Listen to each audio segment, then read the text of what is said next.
Salve, salve pessoas! Hoje a aula é um pouquinho diferente, porque eu não vou aparecer, hoje vai ser uma aula completamente aqui de ficar escrevendo, né?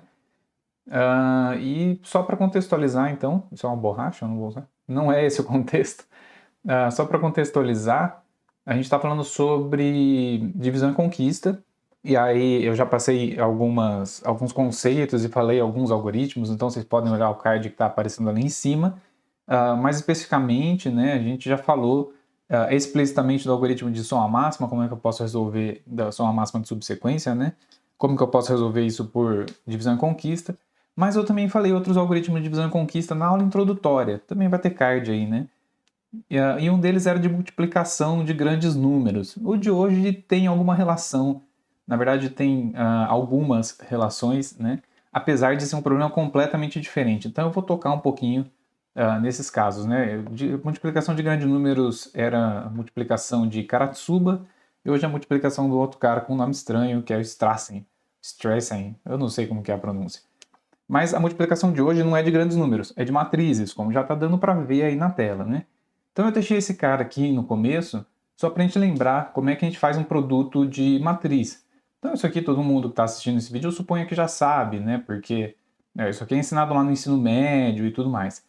E é interessante isso na computação, é importante, tá? Porque a multiplicação de matriz é uma subtarefa de um monte de algoritmo de aprendizado de máquina, de visão computacional, de várias outras coisas, computação gráfica, né? E várias outras coisas que eu nem sei que existe, mas isso aqui é importante, tá? Então, eu vou relembrar aqui bem rapidinho, tá? Esse desenho eu gosto bastante, eu deixei aqui embaixo a fonte, tá? Não é meu esse desenho, eu não seria capaz de fazer um desenho tão bonito desse jeito. Então, para lembrar, né? Então eu tenho duas matrizes aqui, nesse caso elas são 2 por 2, e eu já falo isso porque para a aula, para ficar um pouco mais fácil de analisar as coisas, eu vou considerar elas sempre quadradas, e aí nesse caso aqui o meu n vai ser igual a 2, tá? Eu vou considerar n o tamanho do número de linhas, que também vai ser o número de colunas, tá? Se não fosse isso, também você consegue generalizar fácil, né? Para outros números, só tem que lembrar que o número de colunas do A aqui tem que ser igual ao número de linhas do B, por causa do jeito, né, qual que é a definição aí de multiplicação de matriz, né, o que vai onde e tal. Então aqui, para relembrar, nessa coluna, linha 1, coluna 1, da matriz resultante, então essa daqui é a matriz resultante M, tá? Então aqui, ó, M é igual a AB, esse daqui é o M.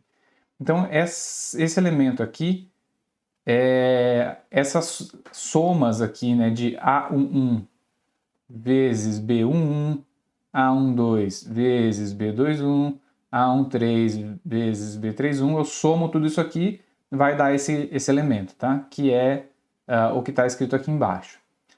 É só isso, é lógico que não é só isso, né? Esse próximo elemento eu faço a mesma coisa, só que eu vou para a próxima coluna do B e eu continuo na mesma linha do A, né? Então aqui essas intersecções das cores estão mostrando bem onde que isso acontece. Então nesse caso vai ser A1 vezes B12 mais A12 vezes B22.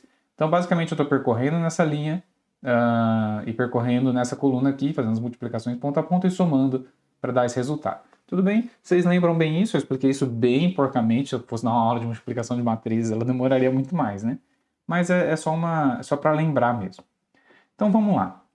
Se eu fosse pensar então no algoritmo mais simples, é isso que a gente tem feito, né?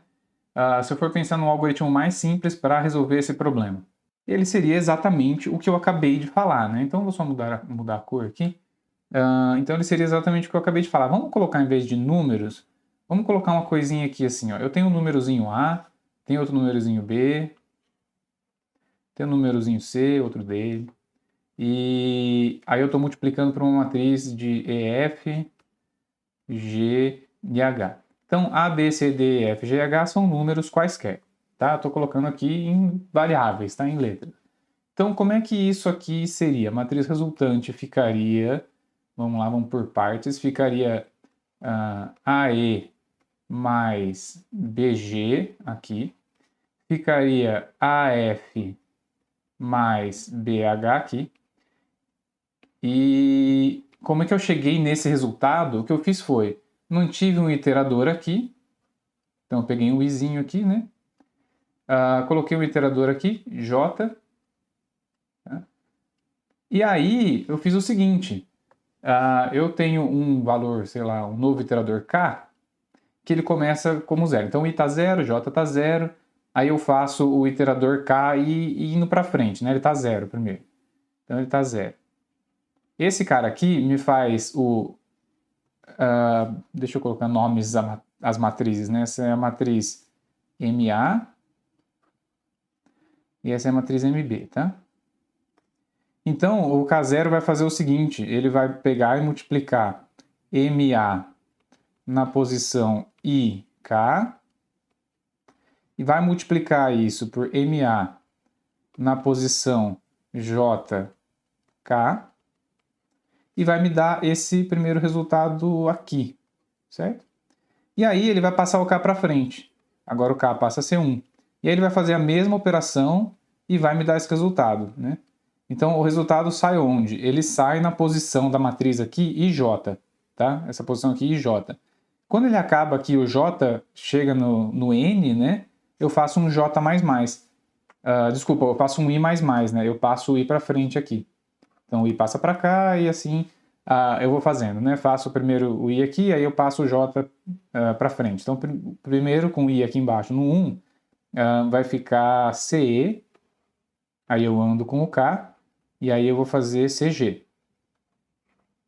E aí eu ando o J para frente, né? Deixa eu fazer isso aqui também. Então eu ando o J para frente, o J vem para cá. E aí esse cara vai percorrer então aquela coluna, o I volta, o K volta para zero, né? E aí o I está lá ainda, então vai ficar CF mais DH. Beleza, isso é simples, isso aqui é direto do que eu acabei de falar de como que é a multiplicação de matrizes, né? Isso aqui não muda praticamente nada. Mas o ponto que a gente tem que analisar agora é quantas operações que eu fiz aqui, né? Primeiro que a gente pode pensar no algoritmo, isso aqui é um for para o I, vai ter um outro for para o J e vai ter um for para o K. Todos eles vão de 1 até N, que nesse caso, ou de 0 até N-1, né? Nesse caso, N é 2, tá? Então, o nosso algoritmo vai ser alguma coisa assim com 3 for, um atrás do outro. Eu posso já, né, pensar em contar operaçõezinhas aqui desse jeito, mas vamos pensar independentemente de código, tá? Independentemente de código, vai acontecer o seguinte. Quando eu fixo I, eu fixo J, eu tenho quantas operações para cá? Eu tenho N operações para cá, certo? Então isso para cada IJ. Só que aí eu mudo o J. Quantas vezes eu mudo o J? Eu mudo ele N vezes também, tá? Então o J vai ser para a primeira coluna, outra coluna. Primeira coluna, outra coluna. Se fossem 10 colunas, primeira, segunda, terceira, quarta, 5, né? E cada uma dessas vezes eu tenho que percorrer aquela coluna iterando K. Então aqui eu já fiquei com N do K, né? Esse cara veio do K e com N que veio do J. Só que eu tenho que fazer isso para todas as linhas também, ou seja, eu tenho que iterar o I. Então eu tenho mais um N aqui, que é do I. Isso aqui vai resultar para mim que eu vou ter lá um θ, né? Isso aqui acaba sendo em θ, tá? Porque tem algumas multiplicaçõezinhas, etc. Mas, enfim, sempre vai ter a constante que eu vou fazer o θ ficar, a função aqui ficar no meio. Então esse cara aqui fica θ de n ao cubo. Isso daqui, para muitas aplicações, né, pode ficar meio inviável. Para essas matrizinhas pequenas de 2 por 2, tranquilo. Aliás, é bem fácil, né, fazer isso aqui. N ao cubo, 2 por 2, vai ficar com 8 operações. É constante, tá? É o mesmo que constante. Mas ok, quando eu começo a crescer muito o meu N, isso aqui começa a ficar não muito bom, né? Lembra da aula lá, na aula de Big O, acho que foi que eu coloquei uns gráficos, né? Quanto que o quadrático cresce menos do que o cúbico e assim por diante, tá? Então o ideal seria a gente conseguir chegar a alguma coisa que fosse um pouco menor, pelo menos, do que esse n ao cubo. Idealmente a gente faria alguma coisa que fosse constante, mas não dá, né? Então vamos lá. Vamos fazer... Eu já dei o spoiler, né? A gente está falando de divisão em conquista. Vamos fazer um algoritmo de divisão em conquista que tem um nome, porque é o nome da pessoa que inventou. Esse nome é multiplicação de Strassen, como eu já disse agora há pouco, né? Então, multiplicação de... Mas eu vou escrever aqui qual que é o nome da pessoa, porque aí fica independente da minha pronúncia, basta você ler, apesar da minha letra não ser lá muito maravilhosa. Vamos fazer de novo aquela matriz, só que agora eu vou colocar umas letras maiúsculas. E eu já vou explicar por quê. Então, A, B, C e D. É só para generalizar um pouco, tá? Então, E, F, G... Deixa eu refazer esse G, porque tá louco, né? G e H. Agora, a diferença do que eu estava fazendo antes é que o A, o B, o C, o D e assim por diante, todos esses caras com letra maiúscula, eles não são mais números, né? Eles são, então, de A até H, eles são submatrizes. Submatrizes significa que se eu pegar o A ele vai ser igual a uma matriz aqui, de quanto por quanto eu não sei. Tá? Então aqui vai ter elementos A, B, C, tá. Beleza? Então, submatrizes. Com isso, eu vou poder fazer um algoritmo de divisão e conquista, porque eu vou simplesmente diminuindo, né? Idealmente, que é o que eu vou considerar, essas duas matrizes, elas são N por N, e o A é N sobre 2 por N sobre 2. Isso vale para o B, isso vale para o C, isso vale para o D e assim por diante. Beleza? Então o que eu estou fazendo é pegando a matriz grandona lá, que tem N números, e dividindo pela metade, tanto na linha quanto na coluna.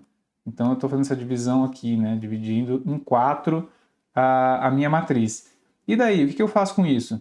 Bom, eu posso pensar que aqui eu tenho a mesma estrutura, né? Na minha multiplicação. Eu vou sair dessas matrizes para uma que resultante, né? Então, essa daqui é a M resultante, que é MA vezes MB.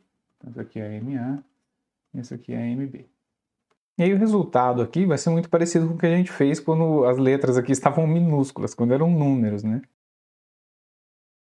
Então, o que eu quero dizer que vai ficar parecido, né? É que aqui vou continuar com AE mais BG, né?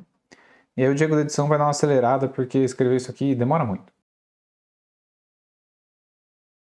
Então a diferença agora é que esses caras aqui não são mais multiplicação de inteiros, que eu resolveria com multiplicação normal, né? Ou se fossem números grandes, multiplicação de Karatsuba, mas não importa. O que importa é que eu resolveria com uma multiplicação simples, de 2 números. Nesse caso aqui, isso não é verdade, né? Esse A, esse E são matrizes. E aí, nesse caso, eu acabo caindo com multiplicações de matrizes aqui. E multiplicação de matriz é exatamente o problema que eu estava em mãos. Bom, isso aqui é exatamente um problema de divisão e conquista. Pelo menos a princípio, eu estou dividindo, né, aqui. Então, esses caras que eu estou dividindo aqui em 4, né, para fazer as matrizes, etc., né, já são a parte de divisão. Quando eu faço a multiplicação e chego nessa matriz resultante aqui, eu já estou fazendo a conquista. Só que para fazer a conquista, eu caio no mesmo problema de novo, só que esse problema é menor, tá? Então, isso aqui ó, é uma multiplicação de matriz, 1, 2, 3, 4, 5, 6, 7 e 8.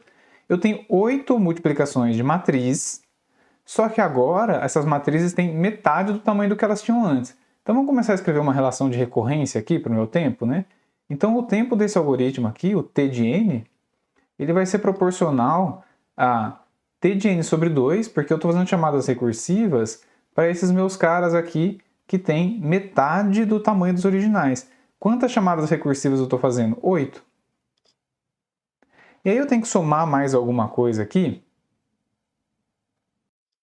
A gente precisa perceber, para responder essa minha pergunta, que eu tenho as 8 multiplicações que já estão sendo consideradas aqui como relação de recorrência, mas eu também tenho essas somas aqui, ó. Então essas operações, 1, 2, 3, 4. Quantas operações eu vou fazer? O tamanho da minha matriz ao quadrado, né? O n ao quadrado. Porque se eu tenho aqui 2, vai estar 2 vezes 2 dá 4, tá bom? Então, esse cara aqui, opa, tinha que ser vermelho, né? Então esse cara aqui eu vou ter que multiplicar por alguma operação quadrática. Vai ser θ de n ao quadrado. Tá bom. Agora tem uma relação de recorrência, mas eu não ensinei vocês a resolver ainda. Se você está assistindo na sequência, né, eu não ensinei a fazer muitas coisas para a resolução disso. Eu dei uma leve ideia, né, de como fazer isso aqui por substituição. Mas a gente pode ter a impressão que esse cara aqui é quadrático, né? Porque isso aqui está dividindo, talvez... Eu falei na outra aula lá que tinha algumas coisas que levavam a log 2, né? Talvez isso aqui leve a um log 2, seja log 2 mais θ de n ao quadrado. Então esse cara vai ficar n ao quadrado, né? Porque eu vou cortar o log 2 e tal. Mas é aí que você se engana. O que acontece nesse caso é que t de n, ele é ou pertence, né, a θ de n ao cubo. Spoiler alert, ele é n ao cubo. Como é que calcula? Bom, eu não vou dizer aqui exatamente como calcula, mas vou ensinar uma técnica para provar que esse cara é n ao cubo. Essa técnica também, né, é uma coisa por substituição, mas vamos lá. O que eu estou dizendo para vocês é, eu estou afirmando, né, t de n, que é igual a... que vai ficar cúbico, né, então é porque ele vai ficar assim, ó. Alguma coisa, posso até colocar uma constante aqui, tá? Mas nem precisa, eu estou dizendo para vocês que ele é cúbico, então isso aqui tá ok. Beleza? Beleza. Então eu vou pegar e vou colocar aqui, ó, a minha relação de recorrência que eu tinha colocado antes. Então isso aqui é t n sobre 2 mais o θ do n ao quadrado, né? Que já está até correspondido ali em cima. Beleza? Aqui podia ter mais umas outras coisas, mas que ia continuar n ao cubo. O meu foco está aqui, ó. Tá? Beleza. Se eu estou afirmando aquilo lá em cima, então eu vou substituir, vou colocar uma coisa na outra. Eu vou pegar esse n sobre 2, t de n sobre 2, e vou substituir pelo que está aqui em cima. Tá? Então vamos lá. Então isso vai significar para mim que t de n é igual a 8. E aí, vou fazer a tal da substituição que eu falei. Pego lá em cima n sobre 2 ao cubo, tá? Esse cara, então, vem, ó, esse n ao cubo vira o n sobre 2 ao cubo, mais um θ de n sobre 2 ao quadrado. E aí, de onde vem esse cara? Esse cara vem dessa parcial aqui, ó. Então, essa parcial virou isso aqui, beleza? Mais o θ de n ao quadrado que já estava ali. Beleza, vamos fazer as continhas, né? Isso aqui vai virar... vou abrir aqui. Vai ser 8n ao cubo sobre 2 ao cubo. Então, esse verdinho vem aqui, né? Mais... eu estou fazendo só a parte de dentro aqui, hein? 8. Lembrando que θ de n ao quadrado sobre 2, isso aqui vai dar n ao quadrado sobre 4, que continua sendo θ de n ao quadrado. Certo? Então vai ficar 8 θ de n ao quadrado. Esse cara não vai mudar. Só que aí eu tenho também ali, né, o n ao quadrado fora. Então até vou pôr isso aqui, θ de n ao quadrado, que é o cara que veio do lado de fora. Então isso aqui veio daqui, esse cara aqui veio daqui. O que acontece é que 8θ de n ao quadrado mais θ de n ao quadrado, que dá 9θ de n ao quadrado, continua sendo θ de n ao quadrado, porque no fim das contas aquilo é só uma constante. Beleza? E aí eu corto isso aqui, com isso aqui, porque 2 ao cubo é exatamente 8, tá? Então isso aqui vai dar que t de n é igual a n ao cubo mais θ de n ao quadrado. Vejam vocês, se isso aqui então é verdade, e isso aqui é verdade, então a gente realmente mostrou que o t de n, né, leva para mim que eu tenho um θ de n ao cubo aí, no fim das contas. E agora eu vou mostrar para vocês um passe de mágica. Tenham paciência que eu vou escrever uns novos produtos aqui, e vocês já vão ver eu chegar em algum lugar, tá? Então primeiro, ó, eu vou escrever aqui um produto 1, que ele é aquela submatriz A, e ele multiplica por F menos H. No P2, eu vou fazer vários produtos aqui, eu já vou escrever eles, tá? O Diego da edição vai acelerar. Beleza. Eu acabei de escrever aqui um monte de produtos, P1 até P7, e eu não fiz absolutamente nada com isso. Para que serve tudo isso daqui? Bom, serve que o Strassen, algum dia que ele estava entediado, ele sentou a bunda lá na cadeira e ele ficou tentando fazer de tudo quanto é jeito essa multiplicação de matriz com algumas coisinhas diferentes. E ele chegou à conclusão de que aquela multiplicação de matriz, né, aquela matriz resultante M, que é o MA vezes MB, é equivalente a eu fazer isso aqui, ó. Pegar todos esses produtos e fazer P5 mais P4 menos P2 mais P6 aqui. Na próxima linha coluna eu faço P1 mais P2. E aqui embaixo, na próxima linha, eu faço P3 mais P4. Então, provavelmente, eu suponho que ele tentou primeiro fazer essa diagonal aqui, né? E aí aqui fica P1 mais P5 menos P3 menos P7. E isso aqui, tá? Ah, eu não acredito no que você acabou de fazer. Bom, é só você abrir. Eu não vou ficar fazendo aqui porque vai ser muito chato, mas você fazer em casa vai ficar até legal. Então pega, substitui P5, P4, P2, P6, etc. pelo que eu escrevi aqui do lado. E você vai ver que corresponde, tá? É bom de fazer com variável porque fica genérico, não depende de número, etc. Não deu para um conjunto de números, deu para qualquer coisa, né? Sempre vai dar certo. E o que eu ganho com isso? Bom, eu tinha o problema da minha complexidade que estava dando cúbico do mesmo jeito. E agora, né? Será que mudou alguma coisa? O meu T de n agora, ele vai continuar tendo uma chamada recursiva, né, para as minhas multiplicações de matrizes, só que agora elas têm tamanho n sobre 2. Só que dessa vez eu tenho 7 multiplicações. E além dessas multiplicações, eu continuo com aquele θ de n ao quadrado aqui, porque eu tenho que fazer ainda multiplicações e subtrações, né, que são proporcionais aí, ao quadrado do tamanho da minha matriz, pensando no n sendo ou linha ou coluna, né? E aí o ponto é, eu ganho alguma coisa fazendo isso? Essa é a mesma pergunta que eu fiz lá na multiplicação de Karatsuba, porque foi exatamente a mesma coisa. Lá eu diminuí uma chamada recursiva, só que lá era 4, né, e eu reduzi para 3, e aqui de 8 eu reduzi para 7. Se você já pegou o jeito de fazer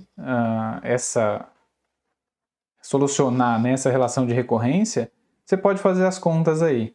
Eu não vou fazer isso aqui agora. Eu vou mostrar na próxima aula um cara chamado Teorema Mestre, para a gente não precisar calcular muitas vezes, né, não para todos os casos, mas em muitos casos eu não preciso calcular essa minha relação de recorrência, que qual é o resultado dela, né? Eu tenho alguma coisa, uma ferramenta, que é esse tal do Teorema Mestre, que me ajuda a achar com umas poucas verificações qual que é o caso em que eu caio, e aí no caso é tabelado qual que é a minha complexidade no fim das contas, beleza? Mas por agora eu falo, tentem resolver isso, vejam que melhora, né? E aí na próxima aula vocês vão ver exatamente o quanto melhora. Quando eu falar Teorema Mestre, eu vou fazer esse cara e o de Karatsuba.